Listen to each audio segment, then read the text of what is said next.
ചില ആൾക്കാർ പറയുന്നു നമുക്ക് എന്ത് കാര്യത്തിലും നല്ല ക്ഷമ വേണം, പ്രത്യേകിച്ചും കാത്തിരിക്കാനുള്ള ക്ഷമ.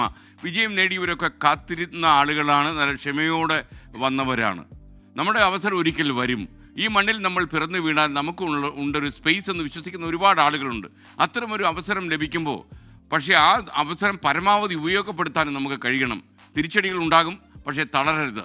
ക്ഷമയോടെ കാത്തിരുന്ന് നാളെ എനിക്കൊരു പ്രഭാതം പൊട്ടിവിടരും എന്ന് നമ്മൾ വിശ്വസിച്ച് മുന്നോട്ട് പോവുക. നമുക്കൊക്കെ വളരെ പരിചയമുള്ള അടുപ്പമുള്ള ഒരാളുണ്ട് ഇന്ത്യയിലെ മുഴുവൻ ജനങ്ങളും സ്നേഹത്തോടെ ക്രിക്കറ്റ് ദൈവം എന്ന് വിളിക്കുന്ന സച്ചിൻ ടെണ്ടുൽക്കർ. 16-ാമത്തെ വയസ്സിലാണ് സച്ചിൻ ആദ്യമായി പാഡ് അണിഞ്ഞ് ഒരു അന്താരാഷ്ട്ര മത്സരത്തിൽ ഇറങ്ങുന്നത്.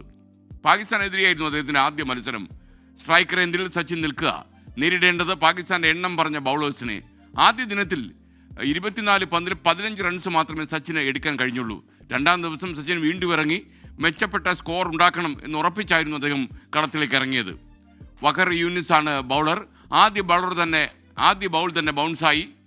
ബോൾ ബാറ്റിൽ തൊടാതെ ചെന്ന് പതിച്ചത് സച്ചിൻ്റെ മൂക്കിലാണ്. മൂക്കിൽ നിന്ന് രക്തം അങ്ങനെ സറസറാ വരാൻ തുടങ്ങി. രക്തം മുഖത്താകെ ഒഴുകി പരന്നു.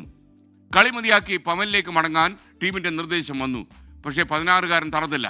സച്ചിൻ അത് കൂട്ടാക്കിയതല്ല ടീമിൻ്റെ നിർദ്ദേശം വന്നത്. ഞാൻ കളി തുടരും എന്ന സച്ചിൻ വിളിച്ചു പറഞ്ഞു.